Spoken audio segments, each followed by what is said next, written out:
Sí. El domingo pasado, solo para hacer un repaso, ¿verdad? Nosotros hablamos de la trampa mortal que puede llegar a ser los sentimientos. Y que si bien los sentimientos, las emociones, son parte de nosotros, son parte de los seres humanos, nosotros no podemos ser guiados por ellos, ¿no es cierto? Sino que más bien nosotros debemos tener dominio propio sobre las emociones y entonces en todos los ámbitos de mi vida yo me guío y actúo por la convicción que tengo, por las convicciones que tengo y no solamente por las emociones. También nosotros vimos que el Señor muchas veces, ¿se acuerdan del tema de las avispas?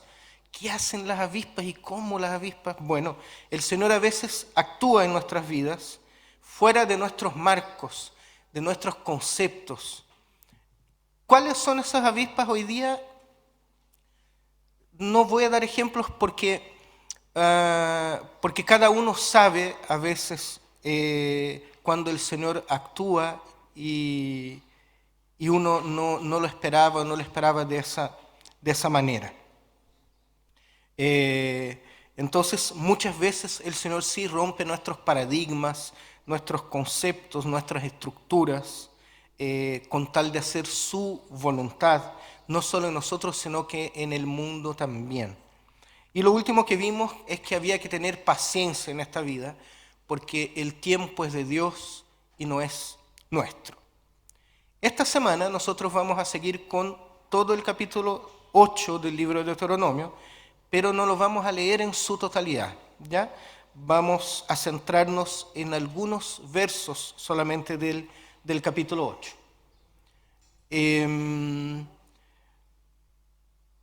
Paola, por favor, si puedes proyectar la lectura.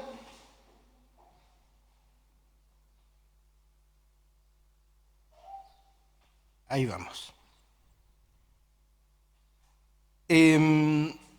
Voy a leer, como les dije, parte del capítulo 8. Así que vamos a empezar por el verso 2. Dice así: recuerda que durante 40 años el Señor tu Dios te llevó por todo el camino del desierto y te humilló y te puso a prueba para conocer lo que había en tu corazón y ver si cumplirías o no sus mandamientos. Te humilló y te hizo pasar hambre, pero luego te alimentó con maná, comida que ni tú ni tus antepasados habían conocido. Con lo que te enseñó que no solo de pan vive el hombre, sino que de todo lo que sale de la boca del Señor. Durante esos 40 años no se le gastó la ropa que llevabas puesta, ni se te hincharon los pies. Verso 10. Cuando hayas comido y estés satisfecho, alabarás al Señor tu Dios por la tierra buena que te habrá dado. Y a partir del 17 hasta el final dice: no se te ocurra pensar, esta riqueza es fruto de mi poder y de la fuerza de mis manos. Recuerda al Señor tu Dios, porque es Él quien te da el poder para producir esa riqueza. Así ha confirmado hoy el pacto que bajo juramento hizo con tus antepasados. Si llegas a olvidar al Señor tu Dios y sigues a otros dioses para adorarlos e inclinarte ante ellos, testifico hoy en contra tuya que ciertamente serás destruido. Si no obedeces al Señor tu Dios, te sucederá lo mismo que a las naciones que el Señor irá destruyendo a su paso. Hasta aquí vamos a dejar, está el capítulo 8. Fuertes palabras, ¿no es cierto? Y aquí el texto de Deuteronomio previene nuevamente, al igual que en el capítulo 6, de los peligros de olvidarse de Yahvé. Una vez más, instalados en la tierra buena, Israel debe seguir dependiendo de Dios, porque eso es lo que quiere el Señor y eso es lo que deben hacer para que les vaya bien, para que prosperen. Entonces los primeros versos, acá del capítulo 8, hablan de pruebas por las que pasó Israel en el desierto, con versos que expresan, ¿no es cierto?, sufrimiento, expresan humillación e incluso hambre, pero que también habla del maná que cayó del cielo. Yo lo llamo así, alimento divino que permitió a los israelitas que no murieran de hambre en el desierto. El verso 3 recuerda a nosotros que no solo de pan vive el ser humano. Y aquí quiero hacer un pequeño paréntesis.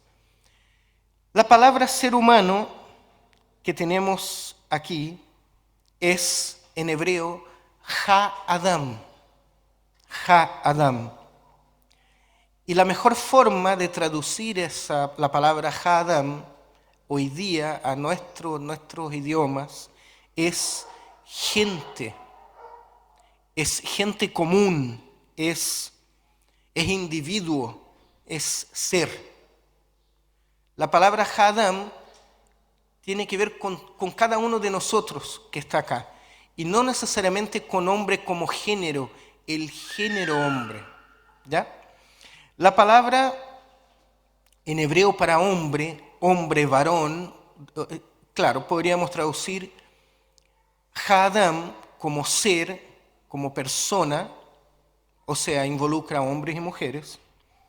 Y la palabra ish es varón. Entonces, cuando en la Biblia encontramos la palabra ish, ahí sí, estamos hablando para el varón, para el hombre. El femenino es isha. Isha es mujer o varona o varoa, ¿me entienden? Pero la palabra acá, cuando dice el texto, no solo de pan vive el hombre, lo que está diciendo es, no solo de pan vive el ser humano. Lo que pasa es que nosotros debemos recordar que en los contextos históricos en que está escrito el texto, y gracias a Dios ya no es así, la mujer no tenía el mismo peso ni social ni en la familia que el hombre. Entonces muchas veces la Biblia usa la palabra hombre cuando en realidad está hablando del ser humano. ¿Ya? Muy bien. Entonces, no solo de pan vive el ser humano, sino que también del cumplimiento de todo lo que Yahvé dice, o sea, sus mandamientos. El mismo Jesucristo cita este texto en el Evangelio de Mateo y en Lucas. Y en Juan, Jesús mismo se presenta como el pan de vida. ¿No es cierto? El pan. Jesús se presenta como pan, como alimento, como comida. Y cuando yo pienso en dignidad, cuando pienso en lo más básico, cuando pienso en lo que no debería faltar a nadie, y pienso en Dios, en hombres, mujeres y niños, pienso en pan. El pan es lo básico, el pan es lo primero, el pan es... Puede no haber nada en una mesa, pero debe de haber pan. Miren, pan es tomar harina, agua, un poco de levadura, ojalá, un poco de sal, es mezclar todo eso, es darle forma y meter al horno. Es pan. Es lo más básico y simple de los alimentos. Pero ¿saben por qué el pan sirvió de ejemplo para Jesús? Porque donde hay pan, hay vida. Donde hay pan, hay vida. A todos nos gusta, o a la mayoría de nosotros creo, nos gusta un buen asado a veces, o una comida sofisticada, ¿no es cierto? Pero cuando Jesús se compara con algún alimento, se compara con el pan. Porque si hay pan en la mesa, hay vida. Algo tan simple como el pan. Entonces los que complicamos a veces las cosas somos nosotros. Nosotros inventamos dogmas, exigimos a los demás una determinada forma de vivir y nosotros mismos buscamos muchas veces justificar nuestra santidad en función de la vida de los demás, porque con algo tengo que compararme. Entonces, ojo con el peligro de reducir a Dios a mi propia experiencia humana. Porque cuando yo dibujo a Dios a mi pinta, a mi forma, entonces yo empiezo a buscar la mejor iglesia, la mejor liturgia. Oramos escogiendo las palabras adecuadas, palabras bonitas. Y empezamos a vivir la vida afanados por ser perfectos. Y a veces en ese afán de ser perfectos, a veces incluso nos peleamos con amigos, con familias, por defender una postura, una forma. Y entonces viene Jesús en Juan 6:35 y dice, yo soy el pan de la vida. El que a mí viene nunca tendrá hambre, y el que en mí cree no tendrá sed jamás. En Jesús todo es simple, todo se ordena, todo es bondad. Entonces quizás sea el tiempo de que nosotros examinemos cuáles son las peleas que nosotros estamos dando. Porque para Jesucristo basta compararse con el pan. Quizás todo lo que nosotros deberíamos decir a los demás es, anda Jesús y no vas a tener más hambre. Cree en Él y no vas a tener más sed. Porque Él mismo lo dice en Juan, así en simple. Más adelante, el pasaje nos invita a que alabemos a Dios por la tierra buena que Él nos ha dado. Y que no se nos ocurra siquiera pensar que mis logros o mi prosperidad es fruto de mi poder y de la fuerza de mis manos. Así dice el texto, ¿verdad? Hermanos, hermanas, miren, el problema de fondo de la infidelidad a Dios no reside primero y únicamente en los otros dioses e ídolos. Los otros dioses e ídolos no son la primera razón por la que este pueblo abandona a Yahvé y por la cual nosotros también corremos el riesgo de abandonar a Dios. Esos dioses más bien vienen a ocupar el vacío que ha quedado en el corazón de un pueblo que ha querido jugarse su destino sin su Dios, sin Yahvé. Antes que el pueblo busque a otros señores, pasan algunas cosas que nosotros podemos enumerar. Lo primero que pasa es que se encuentra con el olvido. El pueblo se olvida de que Yahvé fue el Dios que los sacó de Egipto.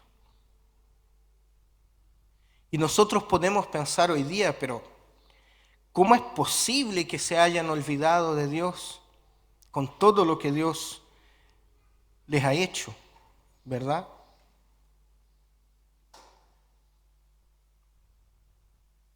Pero a veces pasa y pasa con nosotros también. ¿Saben cuándo? Cuando los problemas, la casa, el trabajo, la familia, cuando todo eso a veces se va juntando, nosotros a veces también terminamos olvidando de lo que Dios ha hecho. En segundo lugar, primero el olvido, en segundo lugar, el olvido lleva a pérdida de confianza. ¿Será que nosotros realmente estamos mejor ahora a que como estábamos en Egipto? Eso lleva luego al desalojo de Yahvé como ocupante del corazón del pueblo, como ocupante de nuestro corazón. Y entonces empezamos a sustituir a Dios y la confianza ciega que deberíamos tener en Él por nuestra propia autoconfianza. Hasta que finalmente el pueblo está completamente entregado en manos de dioses ajenos. Y nosotros tenemos que reconocerlo hoy día también. A veces nos cuesta confiar en Dios. ¿Y saben por qué? Porque para que confiemos en Dios es necesario que dejemos de confiar primeramente en nosotros. Nosotros no podemos engañarnos. Nos cuesta a veces abrir mano de nuestro propio yo. Porque la cosa es así, miren. O mi vida está en mis manos o está en las manos del Señor. Pero nosotros no podemos estar en una lucha constante en ese sentido. Porque si nosotros actuamos así, luchando con Dios, lo que va a pasar es que vamos a ser infelices. Y nos vamos a vivir la vida plena que el Señor tiene para cada uno de nosotros.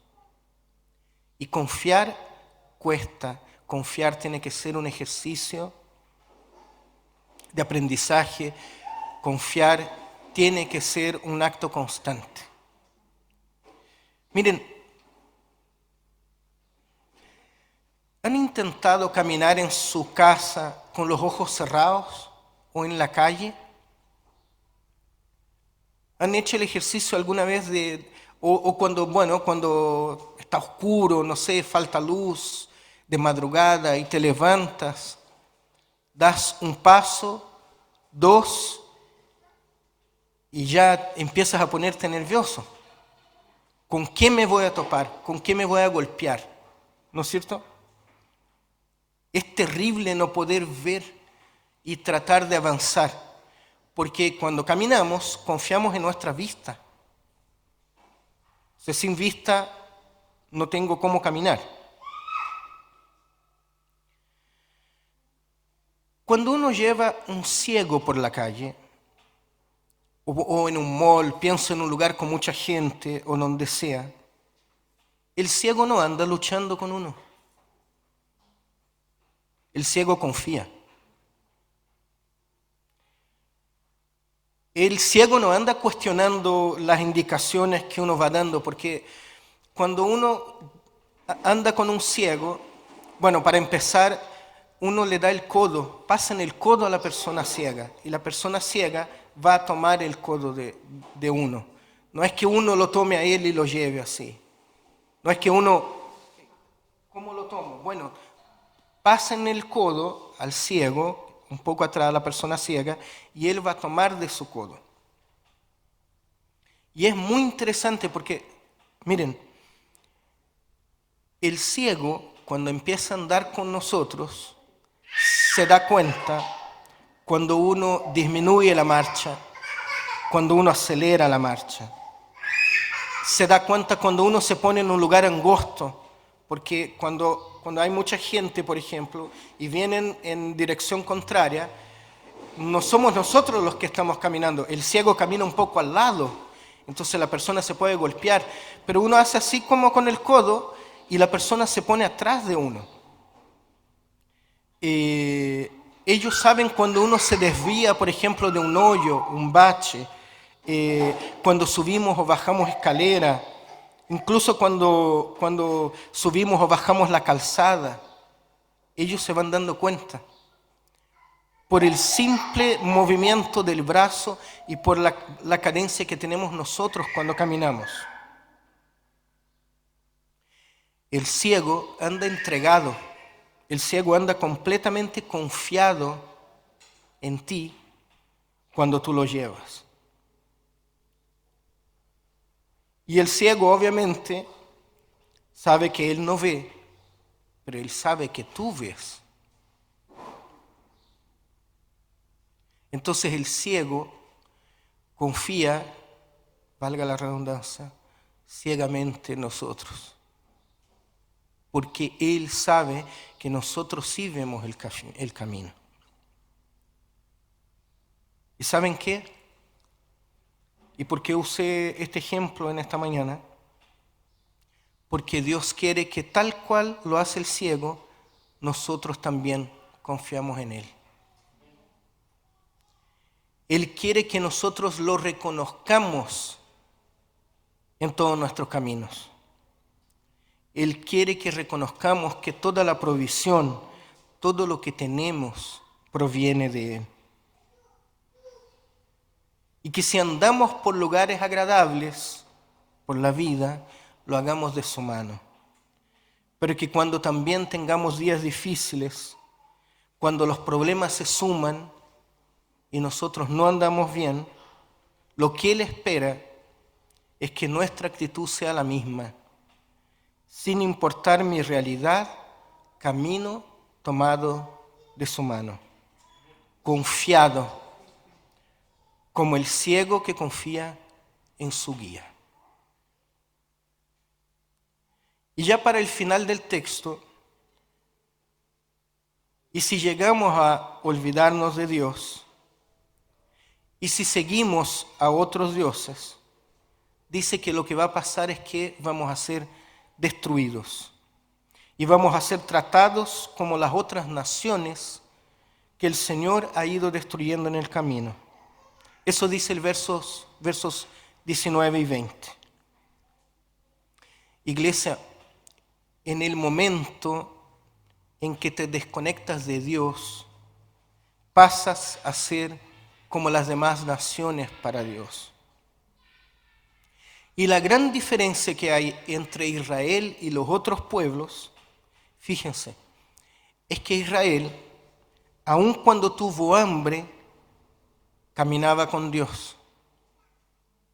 Pero las otras naciones vecinas, aquí, aún caminando en prosperidad, lo hacían sin Dios. Y por último,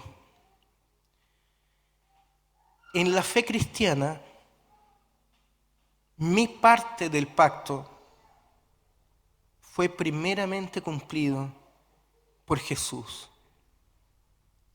Jesús es el que alcanzó la promesa.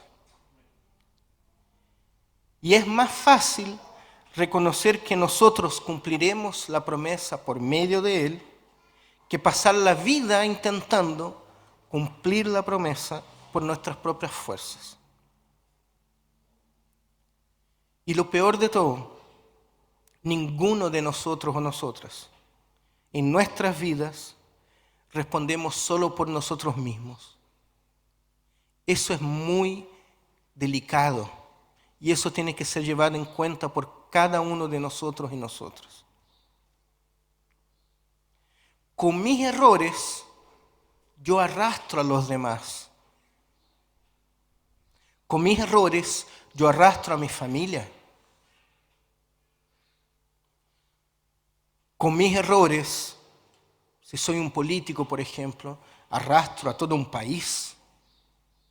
Arrastro a muchas familias. Pero obvio, así como con mis aciertos, también arrastro a los demás. No soy solo en el mundo, no respondo solo por mí mismo. Todos nosotros respondemos, por lo menos, por las personas que están cerca nuestro. Y por eso mismo es mejor vivir confiado en Dios y no en nosotros. Porque la autosuficiencia, el creerse autosuficiente, termina con la comunidad, termina con el sentido de sociedad. Esta semana yo escuché que la vida comunitaria, la vida de manera social, no es la ideal y no es la mejor. Y el ejemplo que daba esta persona es que bastaba mirar el pasto de la calle, decía este hombre. Nadie lo riega, nadie lo cuida, porque el pasto de la calle no es de nadie. Tiene razón. Porque en cambio, el pasto de mi casa, ese sí es bonito. Porque el pasto de mi casa yo sí lo cuido, yo lo riego. Es verdad, po. Nadie responde por el pasto de la calle, pero todos respondemos por nuestro propio pasto. El problema en pensar así es que bajo la lógica del reino de Dios, todos y todas debemos tener pasto. Pero en este mundo y en esta vida hay gente que tiene pasto, mientras que hay gente que no lo tiene.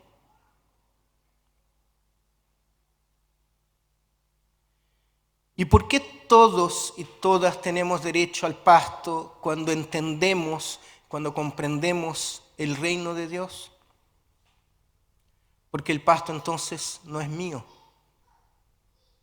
El pasto proviene de Dios y es de Dios. ¿Se acuerdan cuando vimos el Padre Nuestro? El pan nuestro de cada día.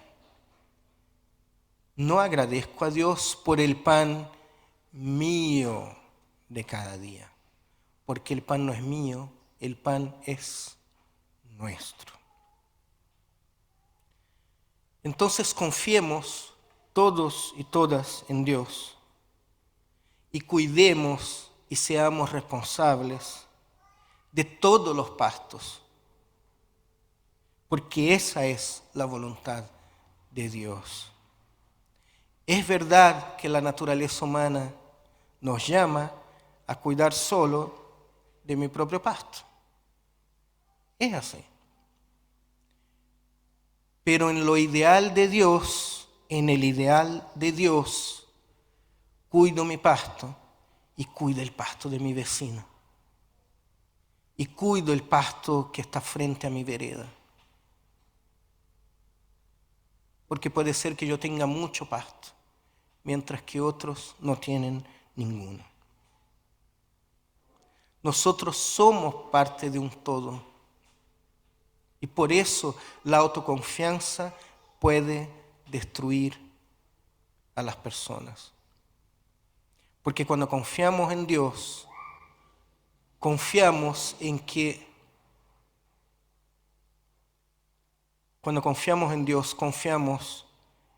que todos necesitamos confiar en Él. Recuerden que somos parte de un todo, porque no se trata de mí, se trata de nosotros. Si se tratara solo de mí, en estos momentos probablemente estaría en mi casa. No estaría acá con ustedes. Y ustedes que están ahí en el Zoom, tampoco estarían en la sala de Zoom. Estarían haciendo otras cosas. Pero como confiamos en Dios, nos reunimos, nos juntamos, somos comunidad. Así que Dios nos ayude a depender solo de Él, sin importar las circunstancias, porque la infidelidad a Dios es creerse el controlador de mi propio destino. El gran pecado, queridos, queridas, no es porque miento, no es que porque dije una palabra fea. Eso también es feo, claro. No alaba al Señor. Pero el principal pecado del ser humano, del Haadam, es creerse controlador de su propio destino. Y vivir así, dice Deuteronomio, nos va a llevar a la destrucción. No nos olvidemos quiénes somos y quiénes éramos. Seamos humildes y agradecidos, porque cada uno de nosotros, todos y todas, venimos del polvo de la tierra. Y si no fuera por Dios que nos sopló aliento de vida, nosotros simplemente no existiríamos. Y Dios quiere que existamos y que avancemos, pero tomados de su mano, alabando a Él, como dice el verso 10, por la tierra buena que Él nos ha dado. Querido Señor, en esta mañana queremos pedirte que tú nos hagas simples, Señor. Haznos confiar en ti, Señor, como el ciego que confía en su guía. Y no permita, Señor, que nos olvidemos de ti y de tu lugar en nuestras vidas, Padre. Haznos confiados en ti en todo el tiempo, Señor, donde quiera que vayamos, Señor. Porque queremos tener nuestros destinos controlados por ti, Señor. Sabiendo que tú estás en los días buenos, pero también en los días malos. Que tu mano poderosa, Señor, nos guíe, Señor. Porque en esta vida somos como ciegos, Señor. Y es mucho mejor, Señor, estar tomado de tu mano, estar tomado de tu codo, que estar de un lado al otro, Señor, sin saber qué es lo que va a pasar.